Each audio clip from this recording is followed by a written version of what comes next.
سلام سلام. الا بقات لكم الكبده ديال الدجاج وما عرفتوا ما ديروا بها، اجيو معايا حتى الاخير. غادي نوريكم واحد الغديوه سهله ماهله وكتحضر بكل سهوله بالكبده ديال الدجاج.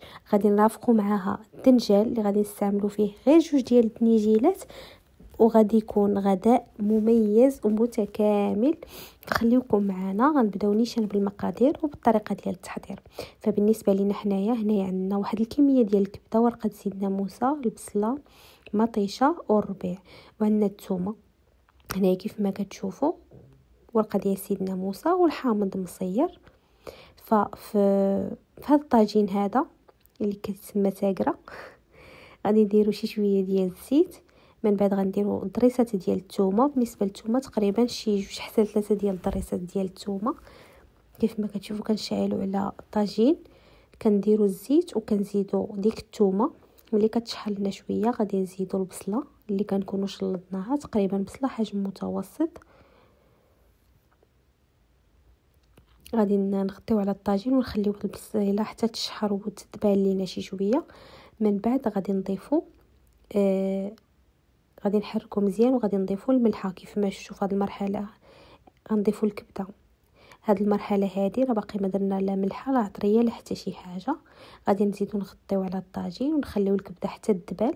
هنايا بالنسبه للعطريه عندنا التحميره، البزار، الخرقوم، سكينجبير، شويه د الهريسه والقزبر يابس مطحون. كيف ما كتشوفوا معنا هنايا غادي نحركوا دوك الكبده اللي درنا، ومن بعد غادي نضيفوا مليحه. في هذه المرحله هذه شي شويه ديال الملح على حسب الذوق، وغادي نضيفوا العطريه كيف ما كتشوفوا. الا بغيتو ديروا الهريسه، لا ما بغيتوش ديروها ما ديروهاش، غير هي حتى هي كتعطي واحد البنه زوينه لهذا الطاجين هذا. هنا غادي نضيفوا تقريبا 2 معالق ديال الربيع، القزبر ومعدنوس.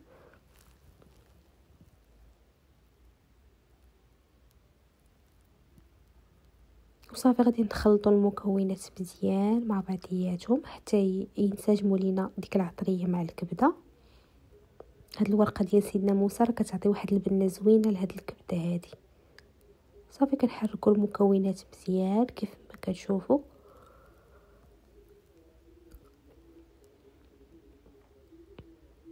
وغادي نضيفوا دابا مطيشه اللي حكيناها، تقريبا 2 حتى 3 ديال المطيشات حكيناهم. تقدروا الا كانت عندكم مطيشه كبيره ديروا 2 مطيشات كبار، الا كانوا حجم صغير ديروا 3. صافي غادي نحركوا هكذا باش يتجانسوا لنا المكونات وديك المطيشه اللي ضفنا. صافي وغادي نغطيوه ونخليوه. طويجين راه جا غزال وبزوين بزاف. ندوزو معكم دابا لطريقه التحضير ديال الزعلوك. فبالنسبه لينا حنا كانوا عندنا 2 ديال الدنجالات، فغادي نديروهم هكذا فوق البوطه، غادي يتشواو كيعطيو واحد البنه الزوينه هكذا مشويين، حسن ما انكم يعني ديرهم في الفران. فهكذا مشويين كيجيو زوينين، كتجي فيهم ديك البنه ديال الشوا ديالهم، كيجيو زوينين بزاف. هنايا ملي كنحطوهم كنبقاو دابا وساعه نقلبوهم من الجهات كاملين حتى كيتشواو. صافي وغادي كيف ما شفتوا نديرهم في بلاستيك غذائي، وغادي نخليوهم حتى يرجع عليهم هذاك الصهد ديالهم. من بعد عاد غادي نبداو كنحيدوا ليهم الجلده. راه فاش ملي كديروهم في البلاستيك اولا في الميكا راه كتحيد ليهم الجلده بكل سهوله، محدهم باقيين دافيين. فهنايا ملي كنقيوهم كاملين هنايا كيف ما كتشوفوا كنقطعوهم بهذه الطريقه هذه. ملي كيكونوا مشويين راه كيسهل عليكم انكم طيبوهم، كيوليو بهذه الطريقه هذه فتيين بزاف. فهنايا في طاجين اخر اولا كاميله ديال الطياب غنديروا شي شويه ديال الزيت. غادي نضيفوا العطريه اللي هي هنايا شويه ديال الثومه كيف ما كتشوفوا، غنديروها هي الاولى مع الزيت. من بعد غادي نضيفوا شي شويه ديال المطيشه. كيف ما كتشوفوا مطيشه حنايا غير قطعناها هكذا، راه من بعد ملي كطيب كتبال دغيا كتمعس، ما كتبقاش يعني هكذاك شاد قابطه في راسها. هنايا كنخطيو عليها وكنخليوها حتى كتبال هكذا كيف ما كتشوفوا. كنحركو مزيان وغادي نضيفو دوك 2 دنجالات اللي درنا.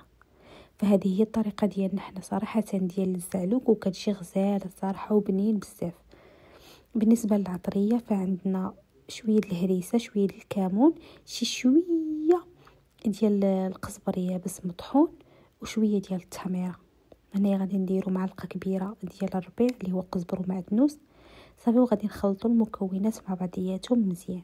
حنايا كنخلطوا، حنايا كنمعسوا داك الدنجال باش كيولي معس هو ومطيشه.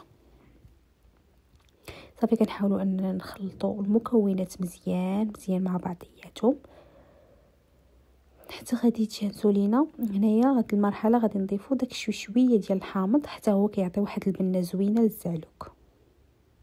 كيجي داك الزعلوك محمض. هانتوما كيف ما كتشوفوا الزعلوك ديالنا جا غزال وزوين بزاف. وهاد الكبده حتى هي الطويجين ديال الكبده جا زوين صراحه، راه جا بنين وهو والدنجال، يعني طبق غزال زوين تقدر تحضريه في اخر لحظه حيت كيجي بنين وزوين بزاف. صافي كيف ما كتشوفوا راه كما قلت لكم غدا غزال وزوين بزاف. هذه كانت الوصفه ديالنا ديال اليوم. الا كنتو اول مره كتشاهدوا القناه ما تنساوش تشتركوا فيها، تضغطوا على زر الجرس، وما تنساوناش من اللايك ديالكم، كومونتير ديالكم، بصحه وراحه، ونتلاقاو في فيديو جديد وفي وصفات جديده.